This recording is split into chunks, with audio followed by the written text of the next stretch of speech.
और भोज नर्मदा द्वार के भूमि पूजन कार्यक्रम में सीएम मोहन यादव शामिल होने पहुंचे हैं। नर्मदा द्वार का भूमि पूजन का ऐतिहासिक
ऐतिहासिक निर्णय के हम सब तो माननीय मुख्यमंत्री जी के दृढ़ इच्छा शक्ति का प्रतिफल हमारे भोपाल के सभी प्रवेश द्वारों का नाम हमारे महापुरुषों के नाम पर रखे जाएंगे। इसी तारतम्य में नर्मदापुरम रोड पर भोज नर्मदा द्वार का भूमि पूजन अपनी शुभ हाथों से माननीय मुख्यमंत्री मध्य प्रदेश डॉक्टर मोहन यादव जी, माननीय विश्वास के रासारंग जी, माननीय मंत्री मध्य प्रदेश, माननीय कृष्णा गौर जी, माननीय मंत्री मध्य प्रदेश, माननीय सांसद आलोक शर्मा जी, माननीय महापौर महोदया आदरणीय मालती राय जी, आदरणीय किशन सूर्यवंशी जी, निगम अध्यक्ष माननीय रविंद्र यति जी, जिला अध्यक्ष भोपाल माननीय तीरथ सिंह जी, माननीय हमारे सभी गणमान्य एक एक व्यक्तित्व आदरणीय श्री राहुल पुकारी जी, आदरणीय श्री हमारे सभी एमआईसी मेंबर, और एक बार जोरदार तालियां बोलिए नर्मदे नर्मदे हर। इसी भाव के साथ जो माँ हमारी नर्मदा जीवन दायिनी है और गाजा भोज की ये पावन भरा आज ऐतिहासिक निर्णय तो इच्छा शक्ति विकास जो विरासत के साथ हो, उस भाव के साथ मोदी जी का विजन आदरणीय यादव जी के मिशन के साथ हमारा मध्य प्रदेश विकास को एक नई गति देने पहुंचे। मैं माननीय अतिथियों को सादर आग्रह करूंगा मुख्यमंत्री की उपस्थिति के साथ ही जो हमारी सनातनी परंपरा है जोरदार तालियों के साथ अभिनंदन करें। विरासत से विकास के उस भाव के साथ बदल रहा है मध्य प्रदेश से, और आज इस श्रृंखला में माननीय मुख्यमंत्री जी ने महापुरुषों के नाम पर उसी तारतम्य नर्मदापुरम रोड पर भोज नर्मदा द्वार का भूमि पूजन का ऐतिहासिक और सीएम मोहन यादव भोज नर्मदा द्वार के भूमि पूजन कार्यक्रम में पहुंचे हुए बीच विस्तार से विषय रखा। माननीय कैलाश जी भाई साहब, जोरदार अभिनंदन करें स्थानीय शासन मंत्री बड़े भैया माननीय कैलाश जी विजयवर्गीय जी। इस अवसर पर हमारे लोकप्रिय मंत्री और खेल सहित सभी क्षेत्रों में विकास के लिए अनूठी सोच रखने वाले हमारे माननीय मंत्री श्रीमान विश्वास सारंग जी, जोरदार अभिनंदन विश्वास सारंग जी का। एक और मंत्री यहां मौजूद हैं श्रीमती कृष्णा गौर जी, जोरदार अभिनंदन कृष्णा गौर जी का भी, जिनकी अपने क्षेत्र में न केवल लोकप्रियता है बल्कि मंत्रालय के माध्यम से भी और भोपाल में भी महापौर करके भी आप काम कर चुके हैं। यह आपकी विरासत को विकास की ओर ले जा रही हमारी यहाँ की महापौर मालती राय जी, आपका अभिनंदन। आपका भी एक विकास का ऐसा ही मसाल होना चाहिए। आपने जलाया, दूसरों को दिया, वो और तीव्र गति से ले जा रही। आज के इस अवसर पर माननीय सांसद शर्मा, आप भी, अरे हाँ ये मैं भूल ही गया, ये तीसरे महापौर जोरदार, अभी मुझे तो ध्यान ही नहीं यार, जोरदार था। आलोक जी, मालती जी, कृष्णा जी, ये महापौर की त्रिवेणी हो गई यहाँ पे। हमारे बीच में माननीय सांसद भी है और एक बनते बनते रह गए। अब ये सारी पोल मत खोलो। हमारे बीच में माननीय विधायक जिनके अपने कार्यकाल में अलग अलग प्रकार से नाम ही इतना अच्छा है। भगवान वैसे तो शंकराचार्य जी ने 4 धाम बनाए हैं, 3 भगवान विष्णु और कृष्ण भगवान के नाम पे, एकमात्र हमारे रामेश्वर। जोरदार निवेदन करो रामेश्वर शर्मा जी के लिए।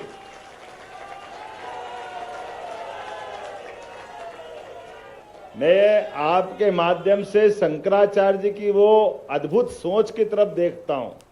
शंकराचार्य जी की तरफ ध्यान जाता है तो हमको लगता है कि शंकराचार्य जी शैव संप्रदाय के लिए उनने अपना पूरा जीवन और उद्भुतता, उनकी विद्वत्ता उस दिशा में लगाई।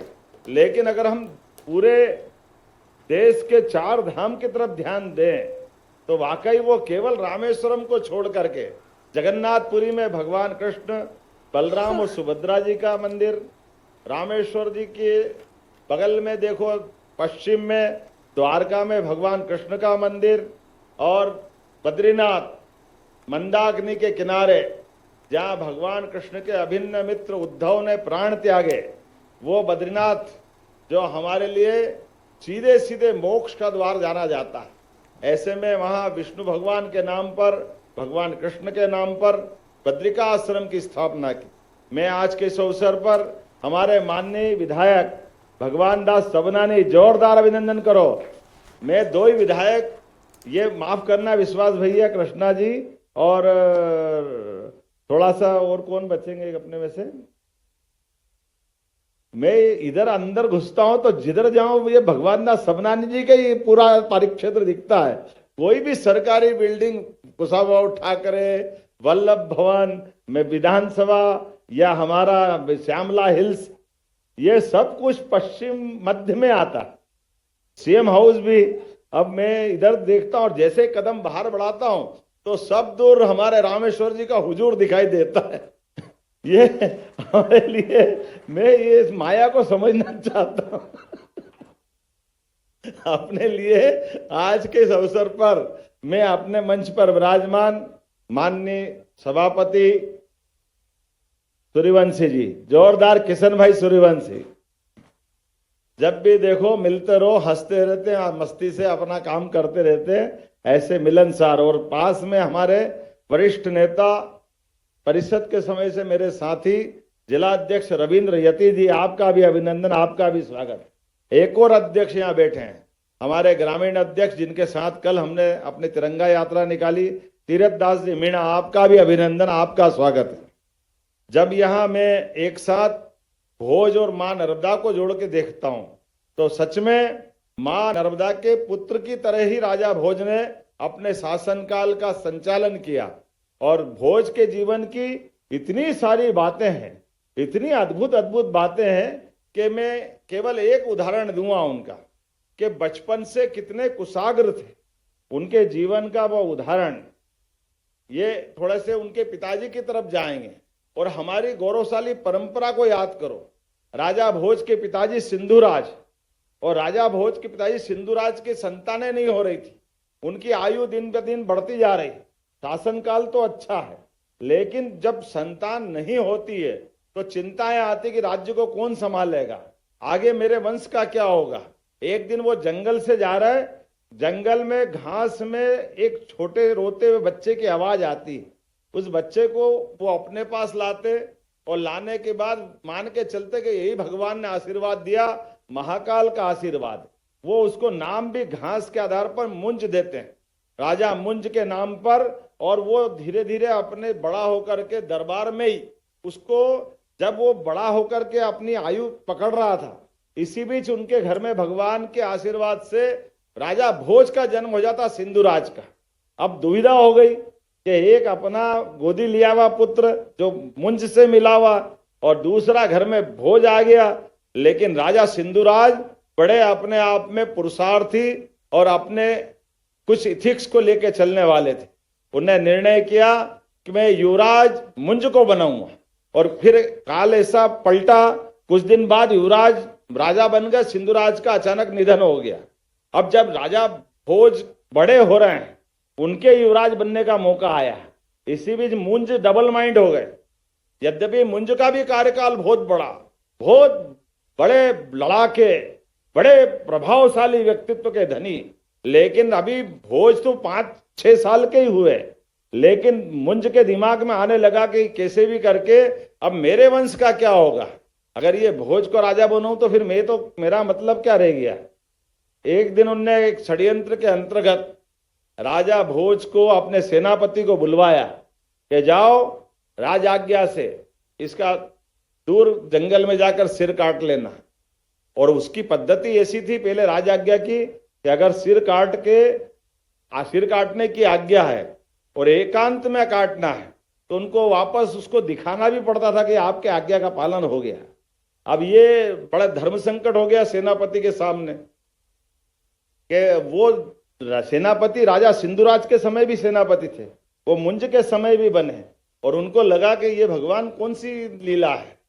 मुंज जिसने जंगल से लावारिस अवस्था में पाकर के राज्य का अधिकारी हो गया, और वो उस खानदान के साथ क्या कर रहा है। अब वो डबल माइंड हुए, उनने कोई बात नहीं आज्ञा लेके चल दिए, चले तो शमशान घाट की तरफ पहुंचे, और पहुंचने के बाद उनका मन नहीं माना तो उनने वो छोटे बच्चे को जिसको उनको मारने के लिए भोज को भेजा था, उस भोज को वो रहस्य बताते हुए कहा कि बेटा मेरे हाथ में एक पाप दिया है, मैं पाप करना नहीं चाहता हूं, तो एक काम करो तुम भाग जाओ, तुम्हारी मैं जान बचा देता हूं।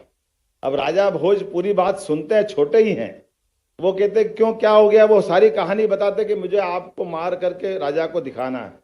तो उनने कहा अब मेरे को आप मार के दिखाओ ना, आपको क्या दिक्कत है। उन्होंने कहा मैं ये नहीं कर सकता, मैंने पिताजी के साथ आपका काम किया, मैं इस राज्य का नमक खाता हूं, मैं कभी काम गंदा नहीं करूंगा। तो बोले फिर आप क्या करोगे। बोले मैं कुछ सोच लूंगा, तुम तो भाग जाओ। राजा ने कहा अगर वो तुमसे पूछेंगे कि मरने के पहले मैंने क्या बोला तो आप क्या बोलोगे। बोले मैं कुछ भी कह दूंगा। बोले नहीं कुछ भी मत कहो। उनने भोज पत्र पे, राजा भोज ने ही 6-7 साल की उम्र थी, एक सुंदर श्लोक लिख के दिया। उस श्लोक को घड़ी मड़ी करके राजा के सेनापति के हाथ में दिया।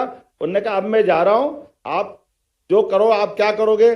बोले मैं शमशान के पास से किसी बच्चे का सिर काट करके थोड़ा उस पर खून डाल करके ऊपर ढांक के ले जाऊंगा, देखता हूं उसका कलेजा कैसा बड़ा कि तुम्हारा चेहरा देख करके अगर उसकी छाती सही हो जाए, ठंडी हो जाए तो ठीक, नहीं तो मेरा गर्दन काट देगा, इससे ज्यादा मैं सब सहन करने को तैयार हूं।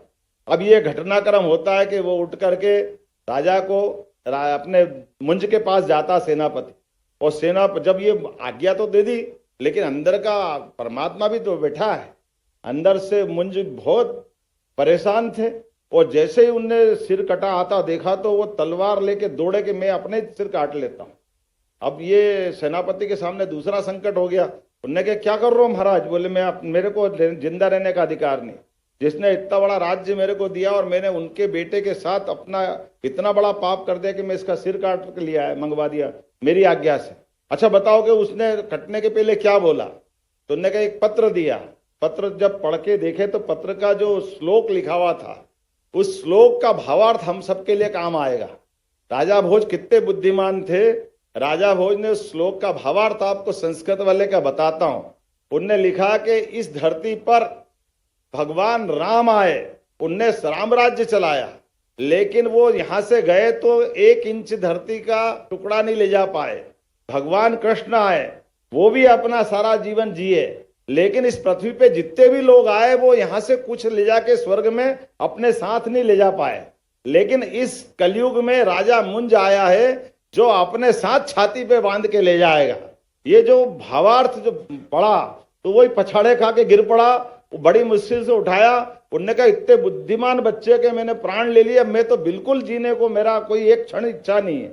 इस झंझट में बड़ी मुश्किल से सैनिक के माध्यम से उस मुंज को समझाया गया कि भैया आप गलती मत करो। तो उन्होंने कहा मेरे को वो बच्चे को मरने का मैंने ऑर्डर दिया, तो फिर वो अपना अंदर का रहस्य उद्घाटन करते हैं कि महाराज मैंने राजा भोज को मारा नहीं है, लेकिन मेरे मन में जो आया था मैंने ये प्रयोग किया। अब आपकी इच्छा हो तो मेरे को सजा दे दो, लेकिन मैंने उसको बचा लिया।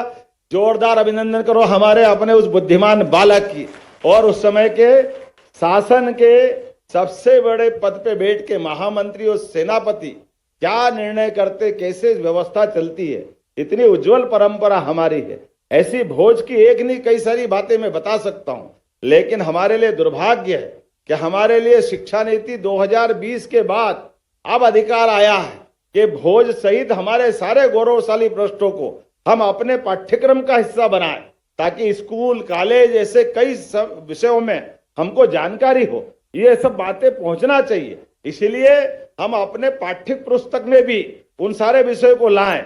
और इतना ही नहीं, हमारे पत्थरों के द्वार से भी वो इतिहास गौरवान्वित होना चाहिए। हमारी ये एक गौरवान्वित करने वाली घटनाओं को इसी प्रकार से तो बता सकते हैं। और जब ये मैं भोपाल में द्वार बना रहा हूं तो वाकई में इसी बात की महत्ता है। जैसे माननीय कैलाश जी भाई साहब ने कहा, हमने सबसे पहला आपके माध्यम से जो द्वार बनाया, ये ओंकारेश्वर और महाकालेश्वर दोनों के बीच का द्वार है। इसलिए उस द्वार का हमने महामृत्युंजय नाम दिया, क्योंकि अयोध्या मथुरा माया काशी कांची अवंतिका पुरी द्वारावती शिव सप्तैते मोक्षदायका, ये 7 पवित्रतम नगरियां जहां मोक्ष मिलता है। जन्म तो होता है, मृत्यु भी होती है, लेकिन मृत्यु के बाद मोक्ष देने वाली नगरी कौन सी? मोक्ष देने वाली नगरी हमारी अवंतिका है, बनारस है, अयोध्या है। ये नगरियां सीधे मनुष्य को जन्म जन्म के चक्करों से मुक्त करके मोक्ष दिलाती। ऐसे केवल वो मोक्ष वाली नगरी नहीं, भगवान कृष्ण का 5100 साल पुराना उज्जैन का गुरुकुल और विद्यालय का इतिहास है। तो हमने उस द्वार की हाइट भी 51 फीट रखी है। एक तरह से पूरे पत्थरों से उज्जैन का इतिहास उसमें बताया है। तो मैं प्रयास कर रहा हूं कि अपने भोपाल का पूरे प्रदेश का इतिहास, जिसके कारण से मध्य प्रदेश गौरवान्वित होता है, इन द्वारों के स्थापत्य में बनने वाले शिल्प में पत्थरों के माध्यम से हमारा गौरवशाली इतिहास आना चाहिए। ये उसकी निशानियां हैं। एक एक द्वार में हमारी मां नर्मदा की अपनी लीलाएं, नर्मदा जी का उद्गम, नर्मदा जी की धाराओं के किनारे कौन कौन से तीर्थ हैं, राजा भोज का गौरवशाली पृष्ठ क्या है, ये सारे पत्थरों के माध्यम से पत्थर शिल्प के नमूने दिखना चाहिए, ऐसे हर द्वार से। और अभी तो नवदुर्गा हमारे यहाँ तो माता बहनों का जो महत्व है, इसलिए 9 द्वार की बात करी है। जोरदार अभिनंदन करो। अभी पाकिस्तान को जो पटकनी दी है हमारी बहन सोफिया और व्योमिका के माध्यम से, दुनिया के सामने पहली बार यशस्वी प्रधानमंत्री ने सबके सामने उनकी अपनी महत्ता दिखाते हुए सबके सामने इस बात को सम्मानित करके दिखाया कि हाँ, हमारी बेटियों ने भी अपनी युद्ध की विभीषिकाओं का वर्णन संसार के सामने रखने के लिए उनको मौका दिया गया। जोरदार अभिनंदन करो यशस्वी प्रधानमंत्री का, जिनके नेतृत्व में भारत ने वो अद्वितीय जीत हासिल करी। हमारे दुश्मनों की क्या कमर तोड़ी है कि हमको लगा कि हाँ, यशस्वी प्रधानमंत्री कोई हो तो नरेंद्र मोदी जैसा, और सेना हो तो भारत जैसी सेना हो। हमारे लिए सौभाग्य की बात है। तो आज मैं इस द्वार के भूमि पूजन के अवसर पर मेरी अपनी ओर से नगर निगम की महापौर, सभापति, सभी MIC के मेंबरगण, विभाग के माननीय मंत्री, सारे जनप्रतिनिधि, और मैं आप सबका भी आभार मानता हूं। विश्वास जी, माननीय कृष्णा जी, आलोक जी, भगवान जी, आप सबका समय मैंने लिया बोलने के लिए, तो मैं आपके एक बार जोरदार अभिनंदन करो। इनने सबने बोलने का समय मुझे दिया, क्योंकि समय की सीमितता के आधार पर ये मैं मान के चलता हूं कि सबने शुभकामना दी है। एक बार और पुनः आपका वंदन, अभिनंदन, बहुत बहुत धन्यवाद। बहुत बहुत धन्यवाद माननीय मुख्यमंत्री जी। विरासत से विकास के भाव, एक बार जोरदार तालियां बजाएं हमारे महापुरुषों की। अपने शासन की व्यवस्था में ऐसे ऐतिहासिक निर्णय आपने लिए हैं कि आज मध्य प्रदेश का भोपाल शहर में 9 द्वार बन रहे हैं। बहुत हृदय से इस भाव के लिए धन्यवाद। और अब मैं आभार व्यक्त करने के लिए निगम के अध्यक्ष आदरणीय किशन सूर्यवंशी जी से सादर आग्रह करूंगा कि आप आए और आभार व्यक्त करें।